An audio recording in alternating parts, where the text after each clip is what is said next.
What's up, folks? You are tuned into the Failing Frequency. I'm Ethan. And I'm Mike. We like talking about Star Trek. We do. And what track are we talking about this week? Well, there is a theme this week, Mike. Oh, The return of old nemesis. Dun, dun, dun. We're going to be beating a dead horse. We're going to be bitching. That's why you delivered a horse to me today. I wondered why. Yeah, man. That's you have to beat that now. We're gonna be discussing the latest nonsense from Paramount Plus. I'm gonna be giving you a quick review on the latest on a recent Star Trek novel. Before we get into this week's episode of Star Trek Picard Season 3, Episode 3, The Edge of 17. Just like the white winged dove, sing the songs that come up singing. Yeah, baby. Yeah, great song. It's actually called 17 Seconds. I was just being silly. Yeah. But before that, we've got some news to power through, haven't we? Yeah, mate. Fucking But news. before we get into how we doing? Good? You good? Yeah, I'm living the dream. Mando's back. Good week. I've had my laptops working for me this week, so I'm on my work laptop now, but my home laptop is just working here for me while we sit here doing my work. It's brilliant. Oh, You got ChatGPT on it? No, I've just got a bit of automation doing my dumb shit work that somehow I looked into. Mate, you got to get that ChatGPT on it. I got it to fucking help me rewrite my CV. Really? Yeah, mate. Looks great. Yeah, I mean, why not? It's good for those sorts of things. Yeah, man. When you have the imposter syndrome, writing a CV can be pretty bad. Because I'm writing something, a skill that I have, and then I'm like, but what if they call me on it? What if they make me do it right there in the interview? Yeah. Like, gun to my head. That's where you just whip out your phone and on ChatGPT and start typing in and going like, hold on 1 second. Yeah. And how are you doing, mate? Good. Looking for a new job. For a new job? Yeah, mate. I'm somewhere closer to new home? Well, not even that. Just like I'm just oh man. Just getting to the end of my tether. Is there sushi that's being replaced? Yeah, man. Yeah. Yeah. I mean, I won't say anything in case they come for us.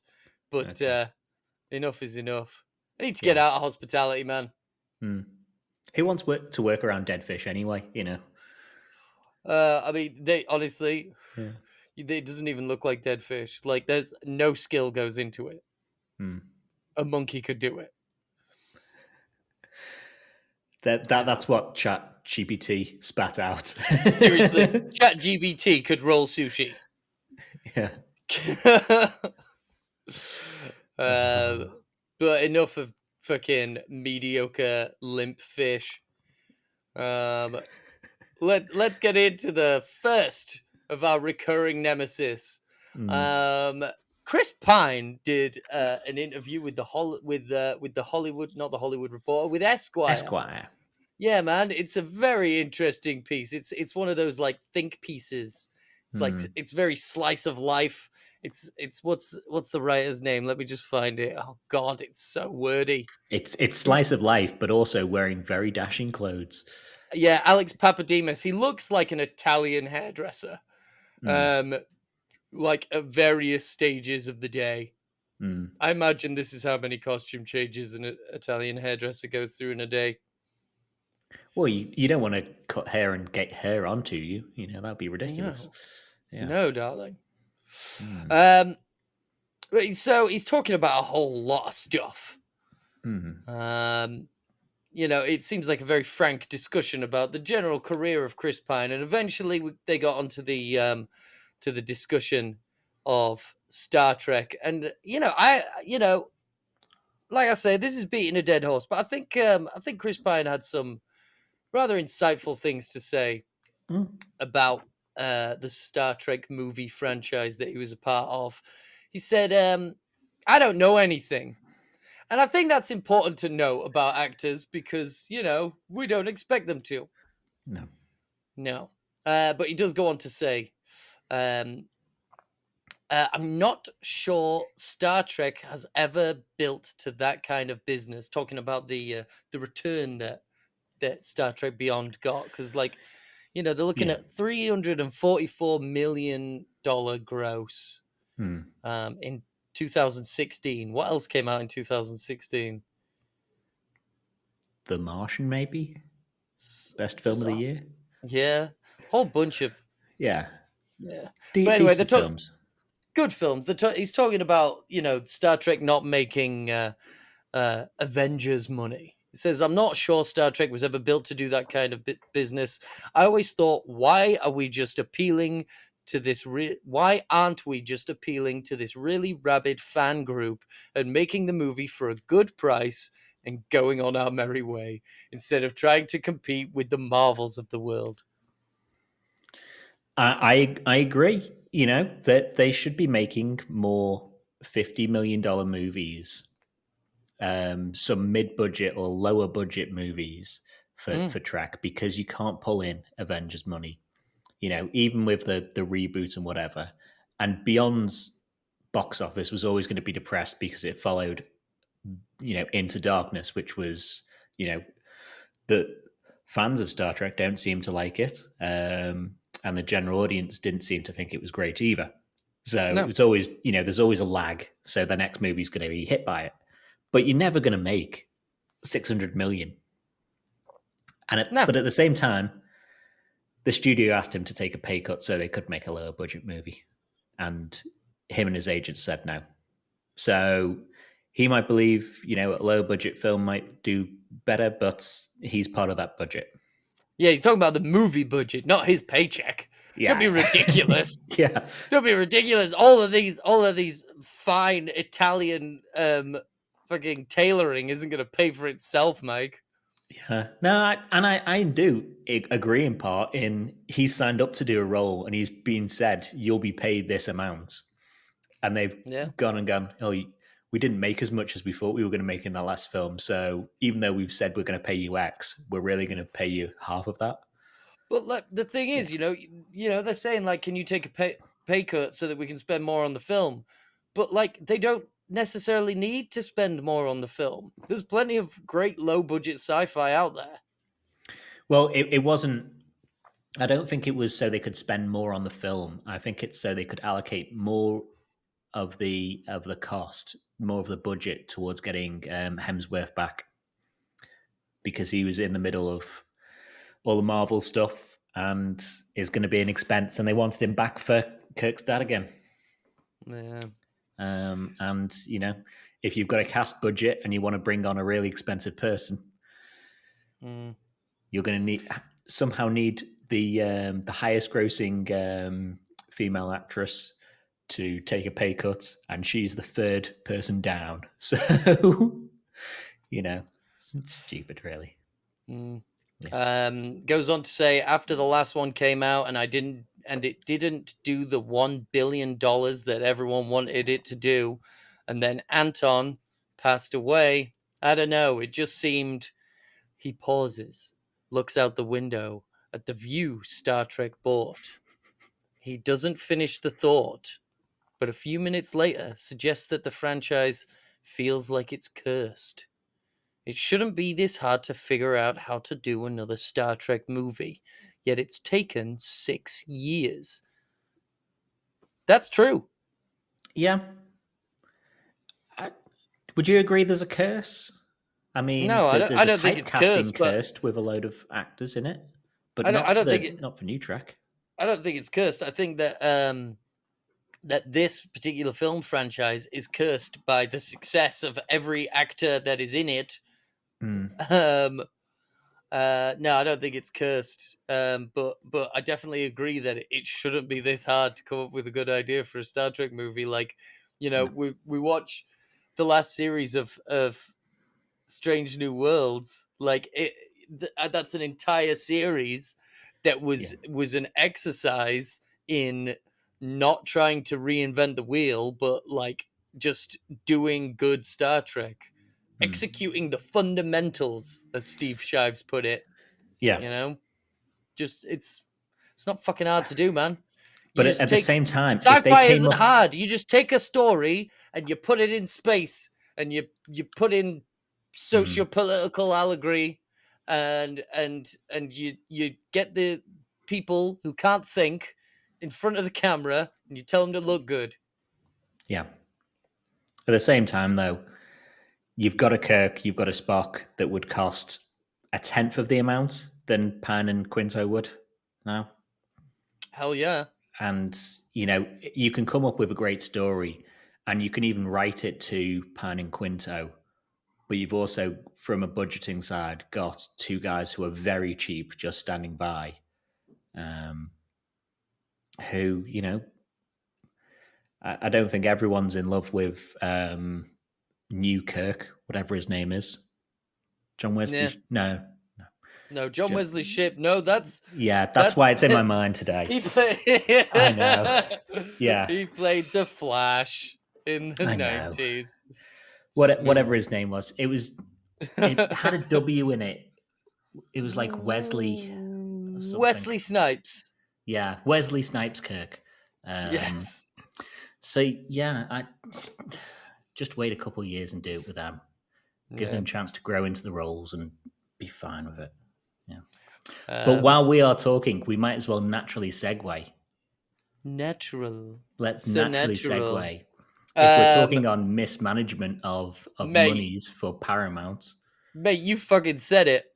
Yeah. Paramount Plus. The future. Now, this what I'm about to say definitely sounds a lot more dramatic than I think it actually is. But the future of Star Trek at Paramount Plus is somewhat up in the air. In the interest of reducing cost, and maximizing output. Not maximizing output, maximizing profit and reducing cost. The future slates beyond the current seasons of production of Star Trek, all 5 series, nothing's been announced. It's kind of anxiety inducing, isn't it? No. No. Do you think there's a chance of any of these? You know, Picard's coming to an end and is an expensive series because of the again the cast. You've got to pay these people to come back, and you know you've got to pay Michael Dorn to slap shit on his head again after years. You've got to pay enough drink for Certus to arrive on set and power herself through the day. You know that series is coming to an end anyway, and even if they make the you know the spin-off, the Titan. Star Trek Titan, as you were saying, with Seven and with new Jack Crusher, it's not going to be as expensive. Cut that cost in half. Fine. Absolutely. Easy. Absolutely. Then you've got Discovery, which is at season 5 going to come out? Yes, season 5 is coming out after Picard at some point. I think they're already filming season 6, possibly. So yeah, then they probably wanted to get it to 7. Bloody theatre kids over at fucking Star Trek Discovery, they don't stop working. Yeah. Bloody theatre actors, man, they're used to it. According to Paramount anyway, Discovery was one of their most watched shows on Paramount Plus. So they probably don't want to get rid of that. You know, they don't want to end it prematurely. So they'll probably do the 7 seasons, or they'll do 6 seasons in a movie or whatever.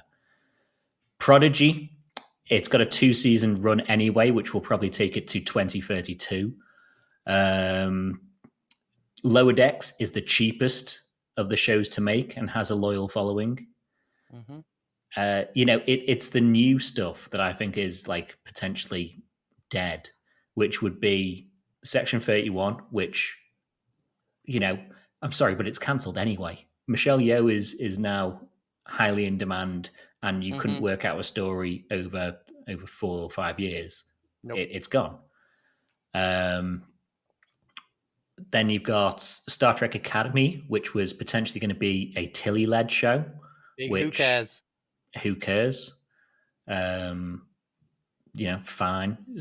It depends on the cast of that. I don't think you can get Mary Wisehead, whatever Mary her name is, Wiseman. Tilly Wiseman, to lead it, because I think there are some members, of the audience that really don't like that character, for whatever reason. Fine. So you've got a young person show, which they'll probably want to swap Discovery out for. Maybe that it'll come. Oh But God, not more 30-year-old, 20-year-olds. yeah, bloody 30-year-olds. But yeah, I don't think Star Trek is like the headline show. It's that and Yellowstone, which there's I think Yellowstone. 4 or 5 Yellowstones, aren't there now? Yeah, they're doing so many spin-offs. It's so Yeah. popular in America. It's just it's the fucking it's like libertarian friggin' Game of Thrones. Yeah. And I hear Kevin Costner's out of that, which will save them a lot of budget as well.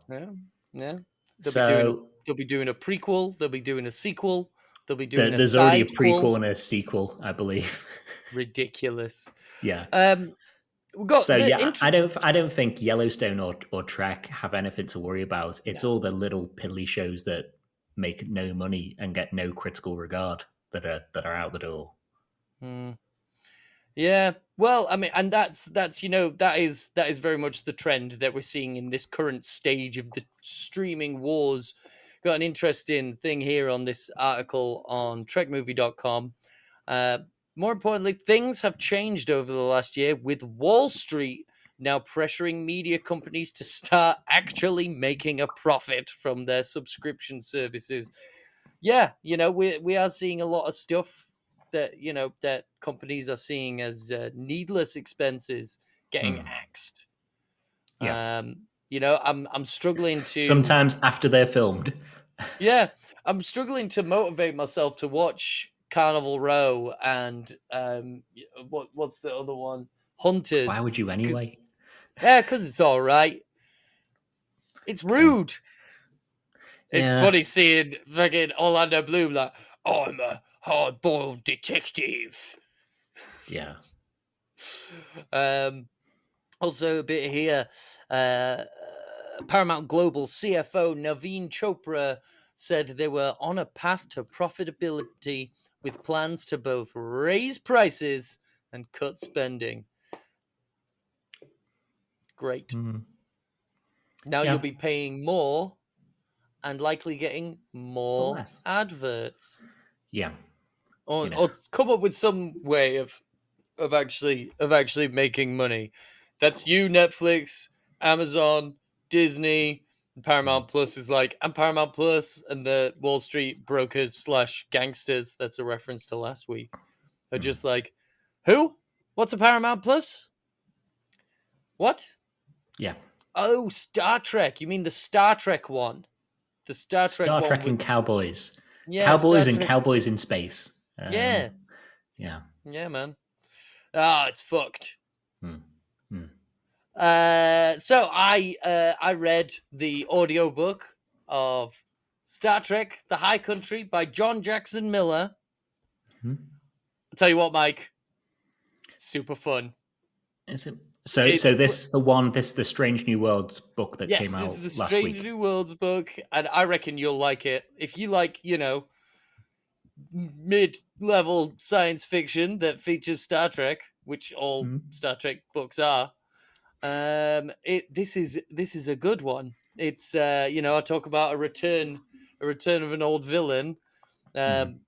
This whole book is a big long reference to an episode of Star Trek Enterprise, North Star.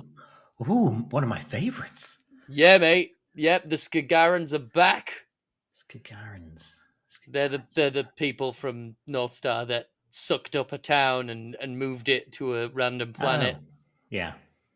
North Star, the old West town in space. Yeah. Okay, cool. Man, it's a lot of fun. Basically, the crew of the Enterprise, they go to investigate some goings on, as they do, and they get stuck on a planet that is populated by little pockets of pre-industrial societies from all around the universe. Yeah. And it's just a lot of fun, you know. Unlike, you know, a lot of scenarios like that, the people on the planet are aware of their situation. There is this weird little society that has grown up around it. There is a reason, super high concept sci-fi reason, as to why they're all on this planet and why the leadership of this planet has been established. And it's, you know, Pike, you know, falls in with a crowd of inventors who you know are, oh man, it's so much fun. Yeah, It's I definitely will get to it. I promise. I just need to again. Another week of me not reading any Dune. So I will get to new books at some point. audiobooks, it I should be know. done so quickly. I Yeah, might. man, it's a lot of fun. Anyway, we need to go on to the episode. 17 Seconds, an episode directed by Jono Frakes. Ah, He so has to get good. one in, doesn't he? He has to He's get one got or two. the next one episode as well. Yeah. It was so good. Yeah. So that's probably preempting. What did you think in non-spoilers about the Oh, it was episode? fun. So much fun. Yeah. I thoroughly enjoyed this episode. It was I tell you what, it was like, I was watching it, and at one point I was like, this is very well directed. Wait a minute. Who direct? Yeah, it was Frakes. Yeah. There's a couple of moments of just like really good editing, like cut it there and cut to that there. Yeah. You know, there's some good Worf stuff. Worf was great in it. Yeah. Worf was funny. Get a bit more humor, don't we? Yeah.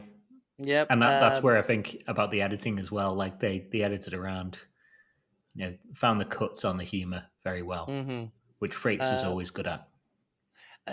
You know, it was like Raffi's whole storyline, like, has been missing something. Like, you know, we were saying last week, like, that actor is maybe not the actor built for monologues, and you know, having, you know, working alongside Worf is just what they needed. Yeah. Rather than As for holding up the portion of the episode by themselves constantly. and the stuff on the Titan, you know, where we pick up where we left off, and there's you know, we get some hints at some stuff outside of the conflict that seem interesting. Fucking Vadik is, I fucking love Vadik. Vadik's a badass. Yeah, it's just great episode. Great episode. Yeah. So I thought it was a strong Tense. one, probably stronger than last week for me. And it's probably worth noting that last two seasons of Picard, episode 3 is kind of where it started to stumble. You know, it did a DC EU version of the Flash where it was running for 2 seconds and then started to fall over for another 8. You know, so it's nice that it's not falling over. I'm still not 100% on the pacing. Like, I know Picard having a son is something that you probably want to dedicate time to, but it feels like we've been in this nebula for a bit of time, two whole episodes now, and I'm looking forward to getting out of it as a setting. Well, they were in the nebula for a while in Wrath of Khan. Yeah, but not... What's 2 episodes of this? 2 episodes of this equals a movie. So we weren't in the nebula for all of Wrath of Khan. No. So it you know, slightly the pacing isn't there for me on that side, and I get that the story is still moving in what we're learning about things. But yeah, you know, last 2 weeks it's been talking to learn through the story rather than any actions, I would say. So I kind of want not action. I don't necessarily need people shooting each other and stuff like that, but doing more than just sitting in a nebula could be cool if we could get onto Yeah, that. it's that hide and seek game, you know, Yeah, hide and for seek in the 2 episodes nebula, straight. classic Star Trek trope. Yeah, yeah, yeah. We get them every season nowadays. We've cottoned on that submarine warfare, goes well. We had one in Strange New Mm-hmm. Worlds. Mm-hmm. Yeah, but do we want me to rush through what I've managed to put together for the episode description as quickly as Mm-hmm. possible, and then we can go into Sure. spoilers. The Titan is being pursued in the nebula by the Shrike. Picard and Bev have a conversation about why she didn't tell him about Jack, which boils down to Picard always being in danger. The Shrike fires at the Titan and injures Shaw, who puts Riker in command with Picard as his number one. Jack and Seven work together to find out the ship has been sabotaged by a changeling, leaving a trail so the Shrike can find them. Fixing the sabotage gets Jack knocked out in the middle of toxic gas, which gets Picard to travel quickly down to the sick bay, which links back to very earlier in the episode. We see a scene set in the past with Riker telling Picard about him traveling for the birth of his son in the turbo lift. Riker is trying to run away from the fight, but the Shrike's secret weapon is a portal gun, which stops them escaping. Picard urges them to fight, but that fails and they fall deeper into the nebula, which is seemingly alive. Meanwhile, Raffi and Worf work together to find the actual terrorist, who turns out to be another changeling. They're going to work together to find out why the changelings wanted to steal something from Daystrom. Boom, boom, boom. Yeah. So what, no butt what do you bugs. want to? No butt bug. I'm still holding out hope for the butt bugs. Yeah. Because like changelings, come on, man. Yeah. All right, I guess. Yeah. Let's maybe do Bev and Picard before we go to butt bugs. Sure. Yeah. Sure. So we have this. It's a scene worth its time with both of them. Picard angry that he didn't know about his son. Fucking right cob on, Annie. Yeah, he's not happy. And do you agree with Bev's reasoning? I mean, I can see where she's coming from, but like, I think I somewhat empathize a bit more with Picard, and yeah, like he said, it's a choice that she took away from him. Yeah, and condemning someone before the fact, like he says, it's not okay. No. Even with like she's trying to explain it away, saying, he didn't want kids because he didn't want to turn into his father or be like his father with him. And when she went to tell him, the couple of times that she went to tell him that she was pregnant, he was abducted or he was fighting a thing or he's doing diplomacy and getting himself next to grenades and stuff like that. So, that's pretty funny. Yeah. And it's nice filling in the universe as well. Yeah. There's been quite a bit of that. A lot of the references, like the conversational references that we've had in this season, have been to things that did not happen in an episode or in a film. So yeah. Yeah. And finding out they tried a relationship 5 times, which presumably 4 of those must have been before Nemesis. Yeah. Well, I mean, if there depends on how much they're counting, like naked time, not naked time, naked time, and when they. I thought you just meant like how much they counted naked time of drag. I didn't mean that. That's rude. And like the episode where they could share each other's thoughts. Mm-hmm. Yep. I'm sure there was another episode where they were like flirting with the idea. I know it, but it's interesting nonetheless. Anyway, and I do understand her reasoning, even if I don't agree. Which is good writing. If we were just like, no, Bev wouldn't do that. Especially when she's talking about losing her parents, losing her husband, and losing her son. 2 two of those under the command of Picard, and then he's just in danger all the time. Of course, you're not going to bring your child into, Yeah. And living like, around him. Bev has always been, somewhat sort of singularly willed. Like, she will just do stuff. Yeah. Um She'll that guy sometimes is attempt autopsies on living people. She's a madman. autopsies on living people, Yeah. stuff in escaping in a friggin' Jeffrey's tube while she sacrifices an EMH. Yeah. Um, Living in a bottle universe yeah, mate. for a She while. loves living in a bottle universe. Yeah. I was gonna say that. So another thing we had confirmed, that Mhm. that boy is 20.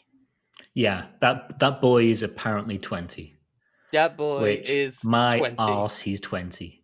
And Ed Spielers did a interview last week after the episode where he confirmed he was 20, 23 or 24. And I went, well, you're definitely not 23 or 24 in the series, because that would set you, you would be born by Nemesis then. Right? And now they're saying, he was born 20 years ago. This 34-year-old man. Fucking there's the bit where like he's having a talk with Riker, and he says like, you look at me like I'm some kind of science experiment. Riker's like, you are, and I watched you getting cooked for 20 years before you were born. And I'm like, who was there to watch him getting cooked after he was born? Yeah. Like, what was he, fucking slow roasted? Yeah. Aged in a fucking barrel? He's had a hard life. He's a hard 20, definitely. Jesus. Yeah. Fucking, I don't know what medical supplies he's been exposed to, but fuck. I'm Yeah. not saying he looks bad, Nah, but he doesn't look 20. he's a handsome guy, but he's not 20. Jesus. But another thing I thought was good about like that whole scene was where Picard's talking about he didn't want to turn into his dad. He didn't want to be a dad who was his dad. And he's saying like, oh, now I know I wouldn't be. And that's like informed from the prior season. So it's not just dumping that as like being shit. You couldn't have that scene as it was and not have season 2, if you get me, where he's confronted his past. So I thought that was pretty good. Yeah, absolutely. Yeah. What did you think of the flashback scene with the deep faking, with the de-aging? I thought the de-aging was all right. It was all right.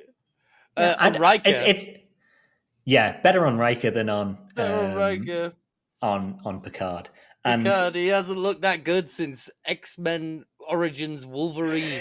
yeah, but like I think the de-aging on both of them looks better than the de-aging on the posters, which has been one of my bugbears. That on the posters, everyone is just like, no one has pores and wrinkles. Yeah. Even their deep set wrinkles are just like in X-Men 3. Lines. Yeah.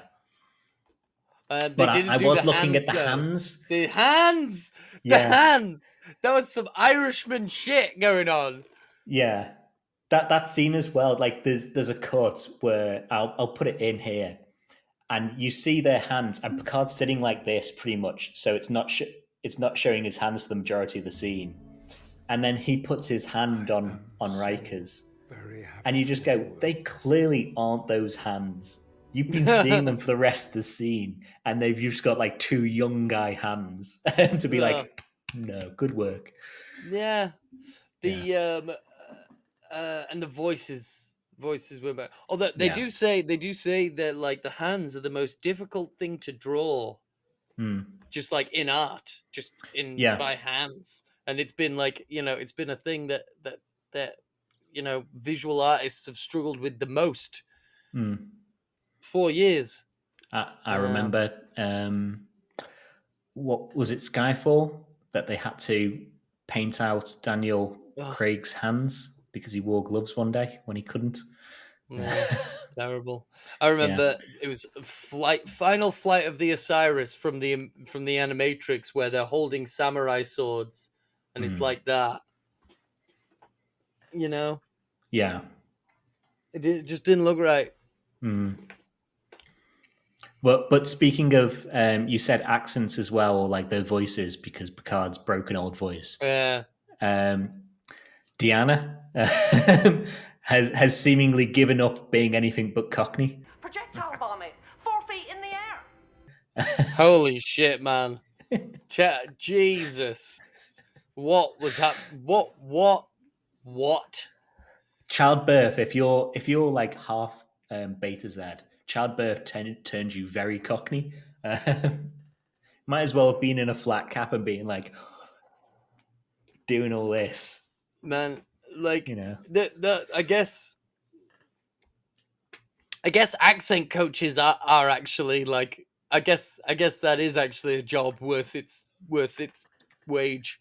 Well, Marina says this isn't going to put on an accent anymore.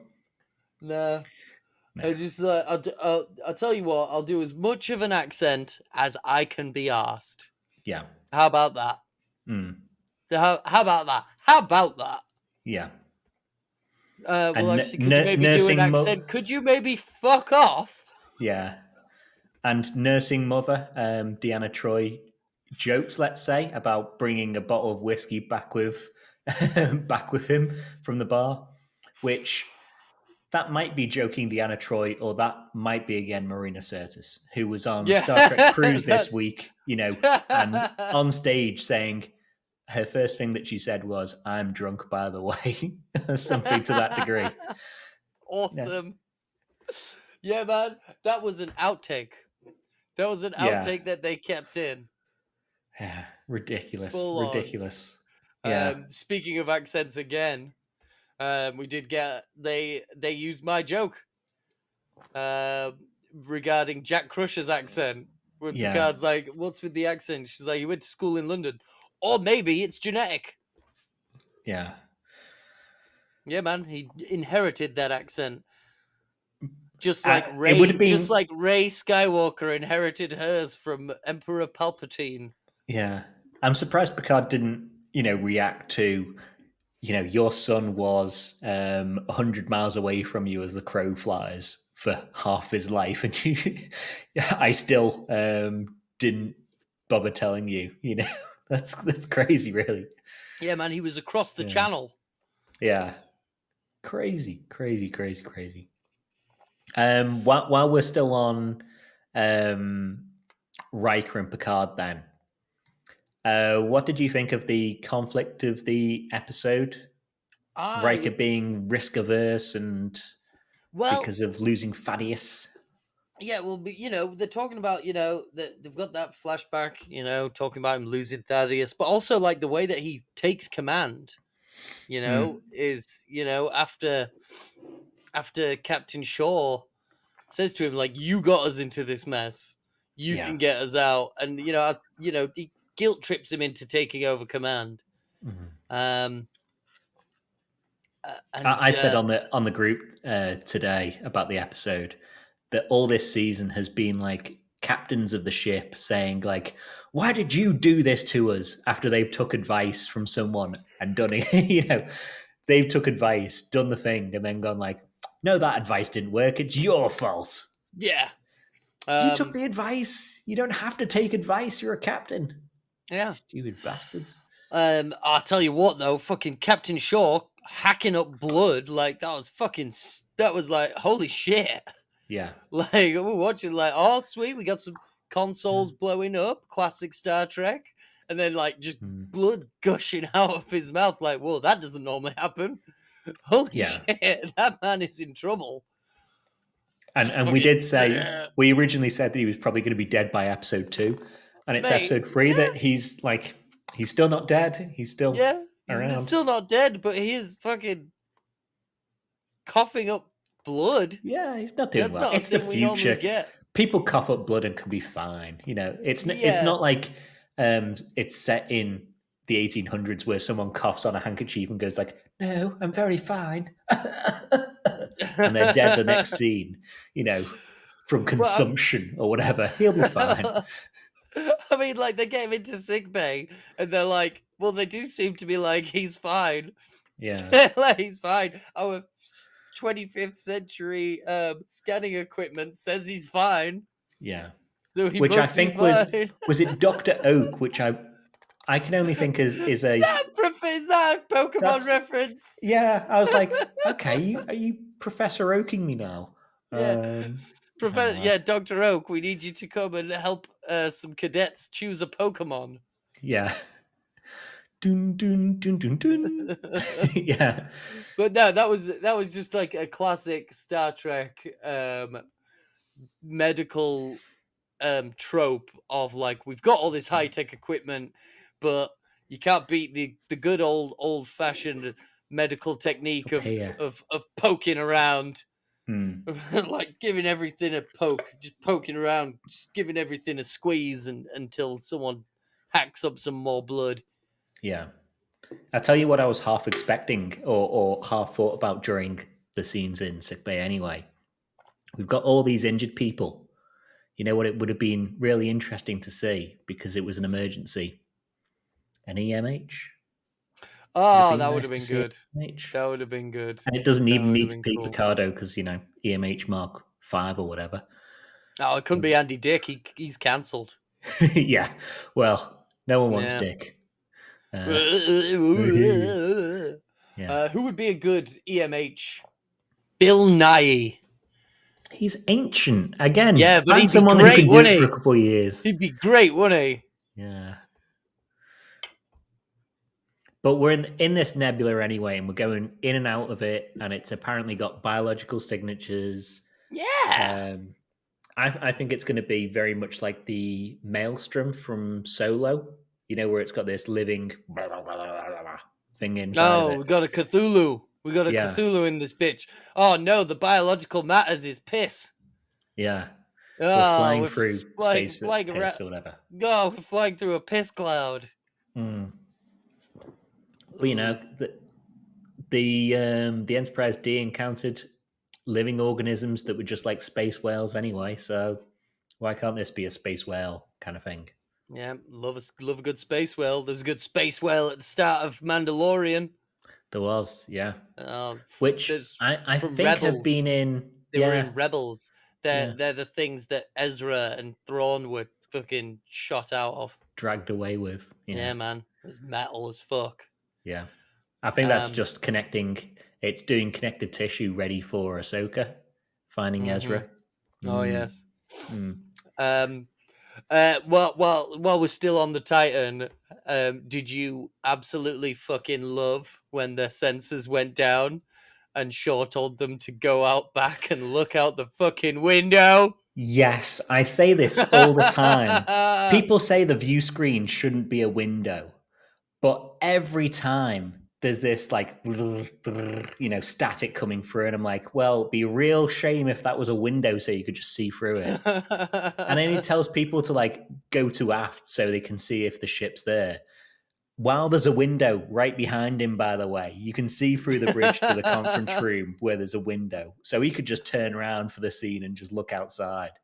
Yeah. But yeah, I have said it many a time that, I do not complain about the view screen being a window, because It should be. It should be a fucking window. Make it like 400 sheets of like transparent aluminum for all it matters, like for all it cares. Yeah. We got that when we do go back to the rear window, we get a rude crewman. And I've got him on note. I've literally just got rude crewman. Yeah. And then later on he turns out to be a bloody changeling. It's like, oh, that's why he's rude. And he's the same crewman that in the first episode, when they get onto the Titan and they're inspecting the crew, he gives them like a evil eye. Rude. Sort of shit. Yeah. Side eye. That's rude. Yeah. Sure. Let's do changelings though. If we're on changelings, let's do changelings. So before we leave the Titan, just got one thing. We can do Titan changelings. Shaw relieves some of the bridge crew after a 36-hour watch. That is bullshit. What are they? NHS nurses? Satire. Yeah. And then after a 36-hour shift, Crash LaForge goes down to 7. And says some bullshit that barely makes sense. Affirmations. Affirmations. Gave us And at some least calls her affirmations. Commander 7. Commander 7, yes. Yeah. Not Commander of 9. Yeah. Not Commander Hanson or whatever. Yes. So that was good calling her Commander 7. I thought the rest of that scene was like... Bleh. Soon it's going to be Captain 7. Yeah, it will be, no doubt. But yeah, 7, Jack arrives and busts 7 out, really. 7, who's got a Voyager little model. Not an Eagle Moss one, I don't think. No. This time. Busts 7 out to go find there's been sabotage, and Jack hits a guy, and it's a changeling. Dun, dun, dun. It's a double cross. It is a double cross. I was changeling just thinking, that's a weird changeling effect. Should it that would have been a good moment for a classic Star Trek Kelvin timeline musical cue of Sabotage by the BC Boys. Yeah. I got told while watching this episode to quote, "Shut up" at that moment. Yeah. Or I anytime someone says sabotage in Trek anyway, I look forward to seeing if they pronounce it like William Shatner pronounces sabotage. Sabotage. That recording, I'll drop it in here, where it's like him in a recording booth, and he's like, the audio guy says, "Oh, you pronounced sabotage wrong." And he goes, "No, I pronounce sabotage. Like I pronounce sabotage. You say sabotage. I say sabotage." Sabotage. Sabotage the system. Okay, can you have line 193 again? Is sabotage, not sabotage? I don't say sabotage. You say sabotage. I say sabotage. Shut up. I'm William Shatner. I pronounce how I want. Kukulkan. Kukulkan. Sabotage. Yeah. Yeah. What did you think of the changeling anyway, or the changeling reveal on both sides of the aisle? So the changeling the on the ship was meh. Yeah. I've got in my notes before it was revealed that it was a changeling. I put the rude guy's a slug butt. But nope, no butt slugs. I was like, it wasn't close enough to what we know of changelings and the changeling effect to be a changeling for me. I was just like, oh, okay. No, but the changeling reveal with Raffi and Worf was fucking gross. I loved it. The slime was fucking it looked like the river of slime from Ghostbusters 2. Oh, it was rotten. Yeah. Loved it. And how he's faking, being an addict to try and get released so he can turn into jelly again. Yeah. One question that, I thought after the reveal, how did this changeling get caught running through a market chased by 2 people? Shouldn't he have just he slips behind somewhere, changes his face, and just comes out just like, ooh, I just saw John Connor go down that way. Well, like Worf says, how long has it been since you were joined to the Great Link? Maybe Great Link. being apart from the Great Link, maybe he's been apart from the Great Link long enough to be an idiot. Well, yeah. Who knows? Pretty sure that was Terry Metalis. Who? The changeling. Pretty sure that was Terry Metalis. No.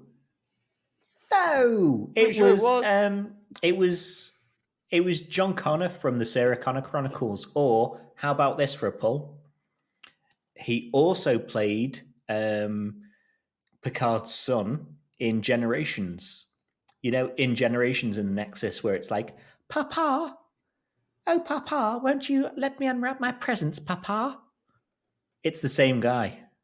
No, really? Yeah, so we had two Picard sons this episode. Oh, Papa. Really, the same actor? Yeah. shit. Played John Connor on the Sarah Connor Chronicles as well. Oh man, sad. Yeah. Reduced to this. I was like, reduced to a pile of goo. Yeah. I was looking at him, I was like, I'm sure you're John Connor from Terminator 3. And like Googled him and I was like, Googled Terminator 3 and I was like, no, that's a different guy who's like 50 now. I was like, okay, you're not him then. But I know you. Yeah. Oh shit! I thought that was Terry Batalis. I was looking at pictures of Terry Batalis and that guy. I was like, I swear that's him. You know. No. Uh, But like a changeling faction, which I haven't seen yet because I haven't read, others' thoughts about it, whatever. But I'm sure that will annoy people that there's a faction of changelings that are outside the Great Link. I'm sure it'll annoy someone. Yes. And it shouldn't because, you see Lars and you see like other changelings that are fine with being separate. What would they call it? The small link. Yeah. The little link. The little pool. Ooh. Rather than the great river or whatever. The big river of changelings. Yeah. Ugh, lame. I mean, on DS9, 2 amazing episodes, Homefront and Paradise Lost. There's 2 changeling, 4 or 5 changelings on Earth. So, for all we know, these are just hangovers that were deep cover somewhere. And they're just like, no, we're not giving up this war. Yeah. Fine. I've invested a lot of time and effort into this. Yeah. I've been living as like a French maid for years now. Yeah. Should we talk about the whole Raffi and Worf team up? Yeah. It is a team up. It's a team up. It is. And solidified by the end of the episode as well that a handshake makes a team. I don't know why. I just assumed that when she realized it was Worf, they would have already have met. Yeah. It is slightly weird with her working with Picard, that they've never met Worf. But then again, no one from the Enterprise was invited to Worf's stag do either. So, and Worf is some sort of subcontractor to Starfleet, We don't know that they weren't invited. We just know that they didn't go. They didn't turn up. Yeah. Yeah. Too busy maybe fighting Picard. the Picard Dominion was war. Or something. Yeah, Picard was too busy getting Riemann grenades thrown at him, or something. Yeah. And like the second Raffi woke up and there was opera playing, I knew exactly what we were about to see. Do you know which opera it was or where it links into Trek elsewhere? I don't. But I knew that we were going to see some fucking Klingon Tai Chi. Yeah, it's not Klingon opera, and I was like, oh, this isn't Klingon opera. No, it's not Why Melota. I tell you what it is. It's the same opera that Picard listens to in First Contact. Oh, cool. Yeah. It's Picard's playlist. Yeah. He's handing out mixtapes to everyone. He handed a mixtape out to Bev. He's handing one out to Worf. He's just like... He's just someone with, who's got his first CD-ROM. Oh, oh man, remember burning CDs? Yeah. Oh, I gotta live for LimeWire. I had so many wallets with CDs with the album written on in Sharpie. Yeah. Just downloading stuff on LimeWire, being like, "Oh, is this an okay song or is this a virus that'll kill my computer?" I don't know. Let's take the risk. Is it Alien Ant Farm? Oh, will it destroy my life?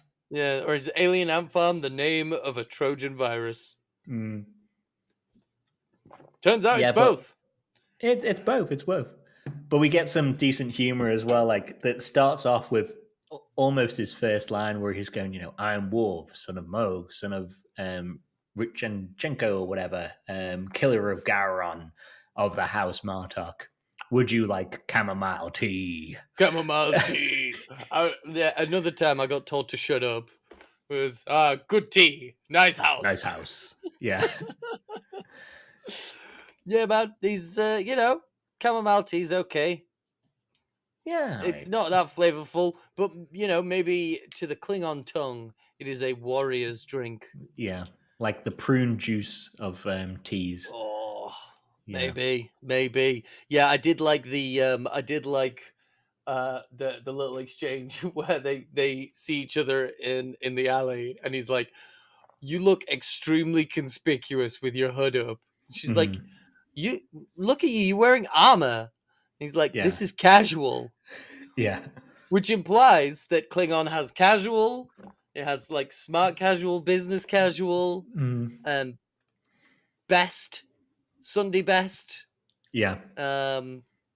She's like, it's like something you'd wear to a beheading on a Tuesday. Then later he's like, beheadings are Wednesdays. Weddings are Wednesdays. Yeah. Great line. Yeah. Um, I wasn't as keen on Raffi just being not over her addiction, or this. She didn't really have any major lasting effects from having this, drug pumped into her eye, did she? Really? she seemed like she was on a bit of a come down. Yeah, She had a little freak out. She had a little moment, which is to be expected from the drop of serotonin that comes from coming off drugs. But they're also using her as a, Raffi is amazingly strong, and they probably sent her on this mission because she's so able to take drugs and function. There's definitely some ethical concerns there. Yeah. Don't take recovering drug addicts and send them on missions where they can take drugs because they can handle it. That's not right, really. Yeah, mate, she's a fucking soldier, mate. She's like a fucking ox. She can she can go on this fucking mission. Trust. Yeah, and we kind of finish on those two working out, or we get an Odo mention for one. Mm-hmm. Yes, a very honourable changeling. He was a great honourable man of great honour, whatever. Told Worf about a faction of changelings. Yes, while torturing Titicaca, John Connor, Titties Tika. Yeah, father, little boy. But we find out that the stealing of the portal gun, which also made its way to Vadic's ship somehow, yeah, man, is who knows how. It's a cover for the stealing some other bullshit. Yeah, and what else is in Daystrom? Butt slugs, or Law, or Moriarty, or something else. Yeah, who knows? It's all the things, and that's where I'm excited about next week's episode. I'm not that excited about still being in a nebula. I'm excited about getting to Daystrom. Mm-hmm. Yes, I want to see. Yeah, what else is in Daystrom? Yeah, who knows? Maybe Agmus, Peanut Hamper, and a Nova class ship. Who knows? Maybe. It could be that team up of. Wait, which one's Agmus? The one Jeffrey Coombs played in Lower Decks. What's? Oh man, that would be a good time to do an original series. Something Landau?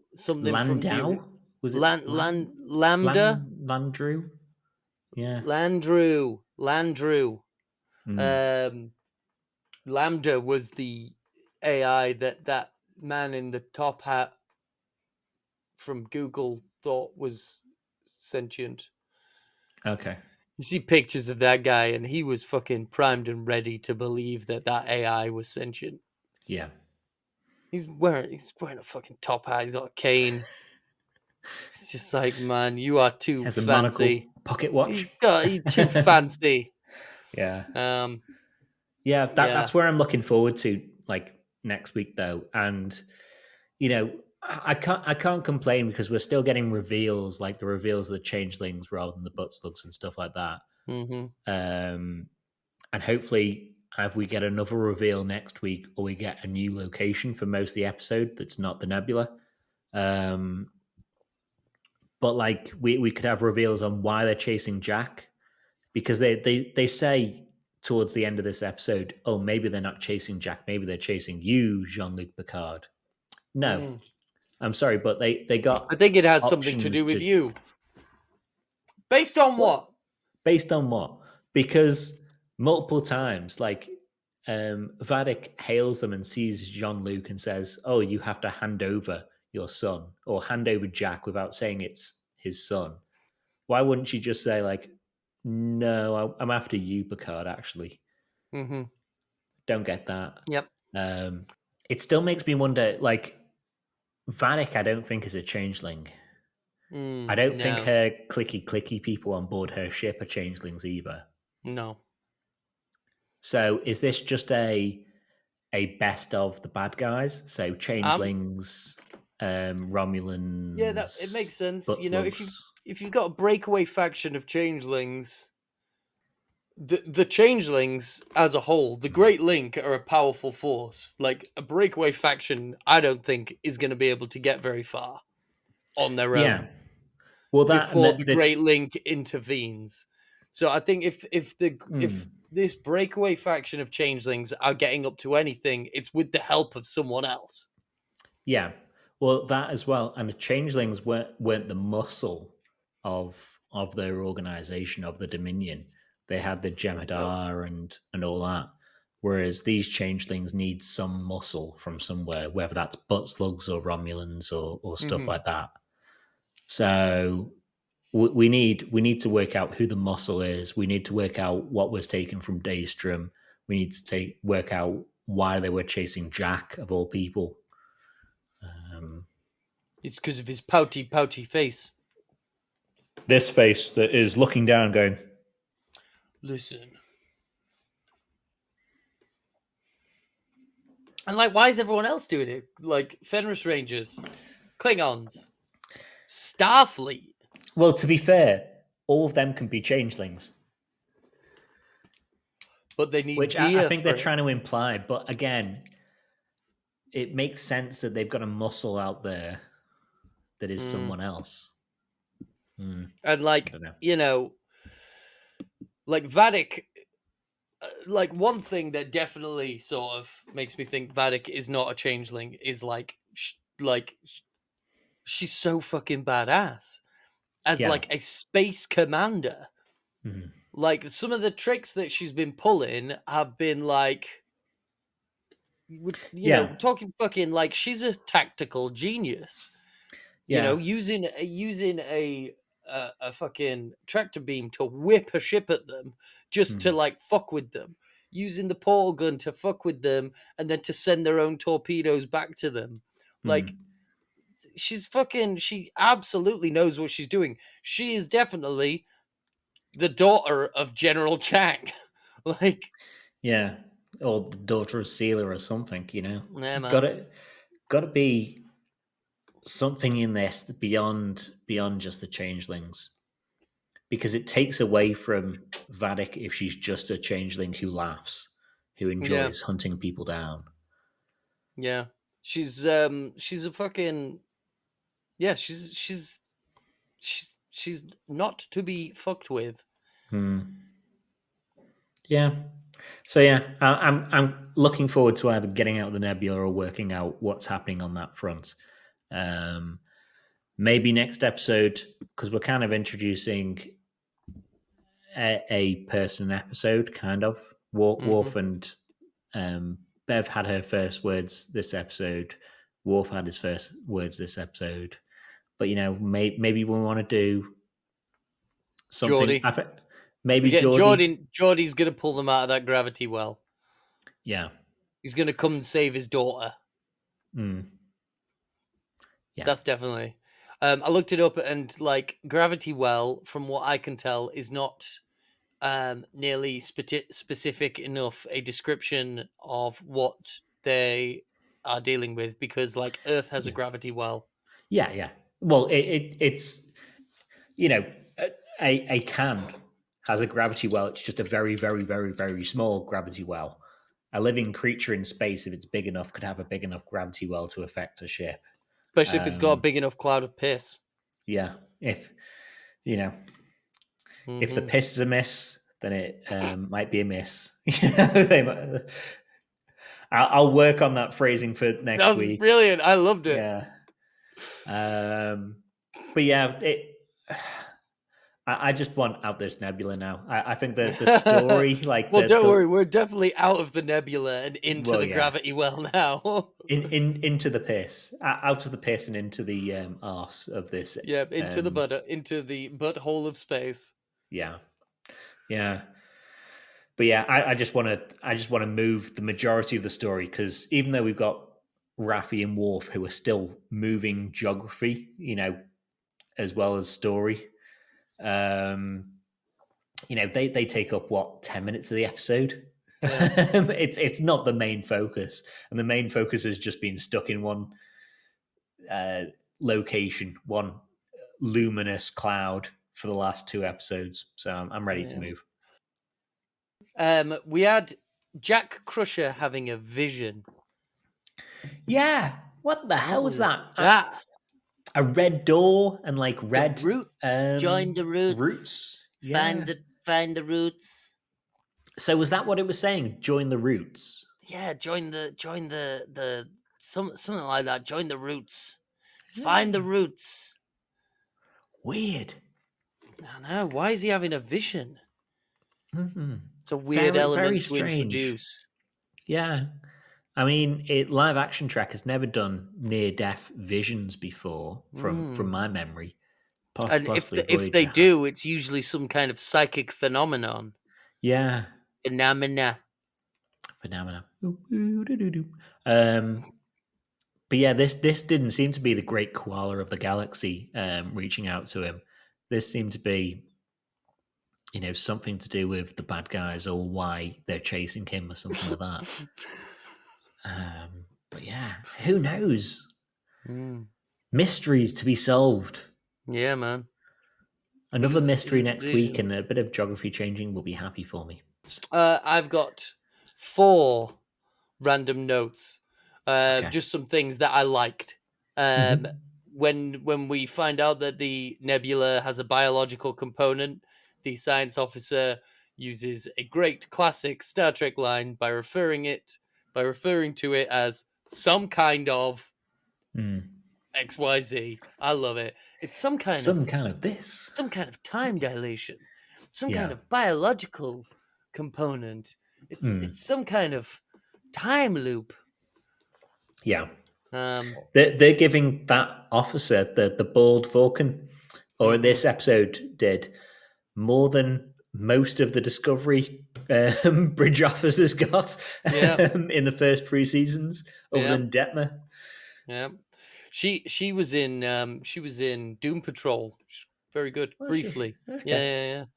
Yeah. People have been complaining about how dark the Titan is. Everyone I've is. been one of them. I couldn't help but notice that the one time the lights go up when they're in sick bay is when something is going wrong. Yeah. Like, oh god, there's lights. Something must be terribly wrong. It's like getting zapped by this creature, by this piss cloud that they're in, and the lights go up when they're zapped, and it's like, were we just running out of electricity somehow? We could have been running on maximum power and had lights in here. No, we're not supposed to have lights. Lights are a bad thing. Yeah. When we do the flashback of de-aged Picard and Riker in the city, like the establishing shot with the city, you can very clearly see Avengers Tower. Can you? Yeah, I'm just saying, is that Avengers Tower? What the fuck? I'll look for Avengers that. are canon. Yeah. I and- did notice that scene set in the past as well was definitely, or it seemed to be much closer to the Garnin's bar we saw in season 2, yeah. which the first episode where they meet, I'm just like, that's not the same bar. Stop trying to trick us. That's like one of your pop-up bars that you did. This seemed to be the same bar. So, yeah. Yeah. And then just one lovely directorial editing flourish Mhm. was when Jack Crusher is trying to get on the bridge, and the security officer is just like, "I'm not letting you on this fucking bridge. Turn around." And then the next shot is of the Titan turning around Yeah. and taking a different route. I was like, "That's nice. That's a match cut. That is a I was nice waiting for match cut." Jack Crusher. When he turned around, I was waiting for that to be a fake turnaround and like a massive swing to the face. Oh man, Because he knocks a guy out like Oh, next scene we see him anyway. Oh man, I fucking hate one punch knockouts. I mean, It's just you like- can one punch knock someone out, but at the same time, if you one punch knock someone out, half the time you kill them. So, Yeah. or a quarter of man. the time you kill them or something like that. Like, yeah, they that man now has a concussion. Yeah. That man is gonna be. That man is gonna like. He's not gonna be fit for duty. That man is gonna. Shaw's that going man to be is- fit for duty in 5 episodes' time, so and he He's got gonna have a fucking. He's gonna have a fucking. He's gonna be like a fucking American football player after a long and illustrious career. Barely 4 able years. Yeah. to fucking follow a fucking shopping list. Yeah. Just like, I'm sorry, you cannot return to duty because you can barely do primary school maths. You know what annoyed me more in that bit, rather than them just knocking him out? They knock him out and just leave him outside of Seven's quarters, where they could have just dragged him in there. Was funny with the door closing. Yeah. That was funny. Yeah, but like at least But that man hide now you've has a broken out. concussion. That like There's future medicine. You can clear up a concussion. You know.